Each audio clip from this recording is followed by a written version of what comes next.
전직 특별감찰반원 출신 수사관 사망과 관련해서 검찰이 경찰이 보관하던 휴대전화 등 유류품을 압수해서 분석에 들어갔습니다. 검찰은 고인의 사망 경위 등에 대해서 의문이 없도록 철저히 규명하겠다 이런 입장을 밝혔는데요. 경찰은 전례가 없는 일이라면서 강하게 반발하고 있습니다.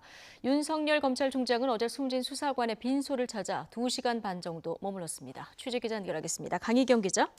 네, 서울중앙지검입니다. 네, 검찰이 어제 수사관 사망 사건을 수사하고 있는 경찰을 압수수색했어요. 네, 검찰은 어제 오후 서울 서초경찰서를 압수수색해 숨진 A 수사관의 휴대전화와 메모 등 유류품을 확보했습니다. A 수사관은 여러 장의 유서를 남겼는데 자필 메모 형식으로 가족과 지인, 윤석열 검찰총장에게 메시지를 전했습니다. 숨진 채 발견된 바로 다음 날 1차 부검만 마친 상황에서 검찰이 압수수색에 나선 건 이례적입니다. 검찰은 확보한 휴대전화에 대한 디지털 포렌식을 진행하며 분석에 돌입했습니다. 최근 통화 내역과 문자 메시지, 저장 문서 등을 확인할 예정입니다. 다만 검찰 관계자는 휴대전화가 암호화돼 있을 경우 시간이 다소 걸릴 수 있다고 설명했습니다. 예, 이 숨진 수사관의 휴대전화 분석은 어떤 의미가 있는 겁니까? 네, 전직 특별감찰반원인 A 수사관은 이른바 백원우 특감반에서 활동했고 울산에 직접 다녀온 인물로 알려졌는데요. 그래서 김기현 전 울산시장 관련 하명 수사 의혹을 풀어줄 핵심 인물로 꼽혀왔습니다. 이 때문에 참고인 조사를 앞두고 갑작스레 A 수사관이 숨진 경위에 대해 정치권 등에서 여러 의혹이 제기됐습니다.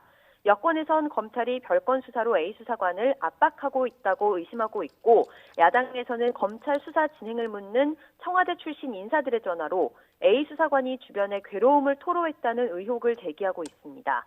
따라서 검찰은 휴대전화를 보전하고 분석해 사망 경위와 하명 수사 사건 진상을 의문 없이 규명하겠다고 밝혔습니다. 경찰은 전례가 없고 검찰이 불순한 의도가 있는 게 아니냐며 강하게 반발하고 포렌식 과정에 경찰도 참여하게 해달라고 요청했습니다. 예. 그런데 청와대는 백원우 별동대 등의 내용은 사실이 아니다. 어제 이렇게 반박을 했습니다. 그리고 A 수사관이 울산을 다녀온 것도 울산 고래고기 사건 때문이었다. 다시 한번 이렇게 좀 선을 걷는데요. 네, 어제 청와대는 숨진 A 수사관을 포함한 2명의 특감반원이 직제사항 없는 일을 했다는 건 사실이 아니라고 말했습니다. A 수사관과 B 행정관이 울산에 다녀온 경위도 자세히 전했는데요. B 행정관은 울산 고래고기 사건으로 인한 검찰과 경찰 사이 다툼이 언론에 보도되자 지난해 1월 11일 두 사람이 현장 대면 청취를 위해 다녀왔다고 설명한 것으로 전해졌습니다. 또 A 수사관과 동료들의 통화 내용도 공개했는데요. A 수사관이 울산지검 조사를 받기 전날 민정비서관실 행정관에게 울산지검에서 오라고 하는데 고래고기 사건밖에 없는데 왜 부르는지 모르겠다는 말을 했다고 밝혔습니다. 또 조사를 받은 뒤에는 동료 특감반원에게 앞으로 내가 힘들어질 것 같다, 개인적으로 감당해야 할 것 같다고도 했다고 전했습니다. 네, 이런 가운데 윤석열 검찰총장 어제 빈소를 방문했는데요. 유서에 윤 총장에게 남긴 언급이 있는 것으로 알려졌습니다. 어떤 입장을 또 밝힌 게 있습니까? 네, 윤 총장은 취재진 질문에 어떤 입장도 말하지 않았습니다.